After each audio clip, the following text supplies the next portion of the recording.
Kannur corporation standing committee chairman സ്ഥാനത്തിൽ വിട്ടുവീഴ്ചയില്ലെന്ന് മുസ്ലിം ലീഗ് കൗൺസിലർമാരുടെ അടിയന്തര യോഗം ചേർന്നു. ധനകാര്യം കൂടാതെ 3 സ്റ്റാൻഡിംഗ് കമ്മിറ്റി ചെയർപേഴ്സൺ സ്ഥാനം എന്ന ആവശ്യത്തിൽ വിട്ടുവീഴ്ചയില്ലെന്നും യോഗത്തിൽ തീരുമാനം.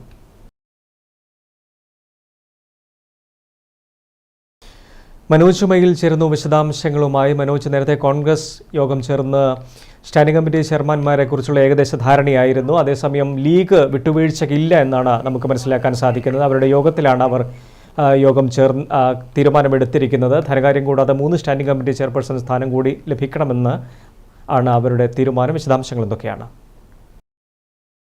Shinith, Kannur corporation standing committee തെരഞ്ഞെടുപ്പുമായി ബന്ധപ്പെട്ട് കടുത്ത തീരുമാനത്തിലേക്കാണ് മുസ്ലിം ലീഗ് നീങ്ങുന്നത്. കഴിഞ്ഞ തവണത്തേതിനേക്കാൾ ഒരു സ്റ്റാൻഡിംഗ് കമ്മിറ്റി ചെയർമാൻ സ്ഥാനം അധികം വേണം എന്ന ലീഗിന്റെ ആവശ്യം കോൺഗ്രസ് പരിഗണിക്കാത്തതാണ് ലീഗിനെ ചൊടിപ്പിച്ചത്. അല്പം മുമ്പ് ലീഗ് കൗൺസിലർമാരുടെ അടിയന്തര യോഗം ചേർന്നു. മുസ്ലിം ലീഗ് ജില്ലാ കമ്മിറ്റി ഓഫീസിലാണ് ഈ അടിയന്തര യോഗം നടന്നത്.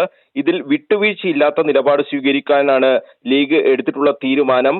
3 സ്റ്റാൻഡിംഗ് കമ്മിറ്റി ചെയർപേഴ്സൺമാരെ വിജയിപ്പിക്കാൻ വേണ്ട തന്ത്രപരമായ തീരുമാനം ഉണ്ടാകണം എന്നാണ് ഈ യോഗത്തിൽ ഉയർന്ന ആവശ്യം. ഇതിന് ഒറ്റക്ക് മത്സരിക്കേണ്ടി വന്നാൽ അങ്ങനെ ചെയ്യാനും യോഗത്തിൽ ധാരണയായിട്ടുണ്ട്. അതായത് ഒരു മുന്നണി സംവിധാനം ആകെ തകരുന്ന തരത്തിലേക്ക് കാര്യങ്ങൾ പോകുന്നു എന്നാണ് നമുക്ക് ഇന്നത്തെ ഈ മുസ്ലിം ലീഗിന്റെ യോഗത്തിൽ നിന്നും പുറത്തേക്ക് വരുന്ന തീരുമാനങ്ങളായി വായിച്ചെടുക്കാൻ കഴിയുന്നത്. വലിയ രീതിയിലുള്ള പ്രതിഷേധം മുസ്ലിം ലീഗിന്റെ ഇടയിലുണ്ട്. കോൺഗ്രസുമായി പലവട്ടം ചർച്ചകൾ നടന്നു. ഇതിൽ തീരുമാനമുണ്ടാകാത്തതാണ് ഒറ്റക്ക് മത്സരിക്കണം എന്ന ഒരു വികാരത്തിലേക്ക് കോർപ്പറേഷനിലെ കൗൺസിലർമാരെ എത്തിച്ചത് എന്നാണ് നമ്മൾ മനസ്സിലാക്കുന്നത്. ധനകാര്യ സ്റ്റാൻഡിംഗ് കമ്മിറ്റിയിൽ ഡെപ്യൂട്ടി മേയർ ഒഴികെ മറ്റ് ലീഗ് പ്രതിനിധികളെ ഒന്നും ഉൾപ്പെടുത്താതെ 14 അംഗങ്ങളെ 3 സ്റ്റാൻഡിംഗ് കമ്മിറ്റി ചെയർമാൻ സ്ഥാനം ഉറപ്പാക്കും വിധത്തിൽ വിന്യസിക്കാനുള്ള ഒരു ചർച്ചയാണ് ഈ യോഗത്തിൽ ഉണ്ടായിട്ടുള്ളത്.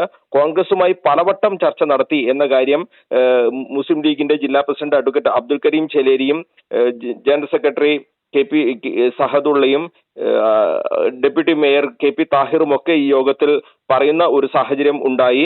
കഴിഞ്ഞ തവണയും ലീഗിന്റെ ആവശ്യം കോൺഗ്രസ് പരിഗണിച്ചിരുന്നില്ല. കഴിഞ്ഞ തവണയും 3 സ്റ്റാൻഡിംഗ് കമ്മിറ്റി ചെയർപേഴ്സൺ സ്ഥാനങ്ങൾ വേണം എന്ന് ലീഗ് ആവശ്യപ്പെട്ടിരുന്നതാണ്. പക്ഷേ അത് പരിഗണിച്ചില്ല. 5 കൗൺസിലർമാർക്ക് ഒരു സ്റ്റാൻഡിംഗ് കമ്മിറ്റി ചെയർമാൻ എന്ന നിലയിൽ തീരുമാനം ഉണ്ടാകണം എന്നാണ് കോൺഗ്രസിനോട് നേരത്തെ തന്നെ ലീഗ് ആവശ്യപ്പെട്ടിരുന്നത്.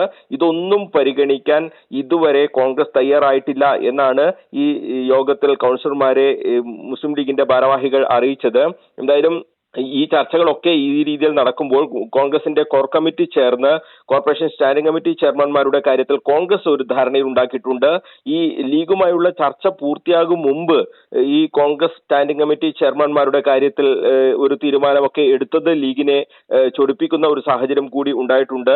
റിജിൽ മാക്കുറ്റി പൊതുമരാമത്ത് വകുപ്പ് സ്റ്റാൻഡിംഗ് കമ്മിറ്റി ചെയർമാനായും, ആരോഗ്യത്തിൽ ശ്രീജ മഠത്തിലിനെയും, വികസനത്തിൽ അഡ്വക്കേറ്റ് ലിഷ ദീപകിനെയും, വിദ്യാഭ്യാസത്തിൽ അഡ്വക്കേറ്റ് സോണ ജയറാമിനെയും, ടാക്സ് അപ്പീലിൽ T പ്രദീപിനെയും അധ്യക്ഷന്മാരാക്കാനാണ് കോൺഗ്രസിൽ ധാരണയായിട്ടുള്ളത്. ഈ ലീഗിൽ നഗരാസൂത്രണത്തിൽ P ഷമീമിയും ക്ഷേമത്തിൽ റിഷാം താണയുമാണ് അധ്യക്ഷന്മാരാകുക. എന്തായാലും ഈ സ്റ്റാൻഡിംഗ് കമ്മിറ്റി അംഗങ്ങളുടെ തെരഞ്ഞെടുപ്പ് 6-നാണ് നടക്കുക. അപ്പോൾ സ്റ്റാൻഡിംഗ് കമ്മിറ്റി അംഗങ്ങളുടെ തെരഞ്ഞെടുപ്പിന് മുമ്പ് തന്നെ അധ്യക്ഷന്മാരുടെ കാര്യത്തിൽ ഒരു തീരുമാനമാകേണ്ടതുണ്ട്.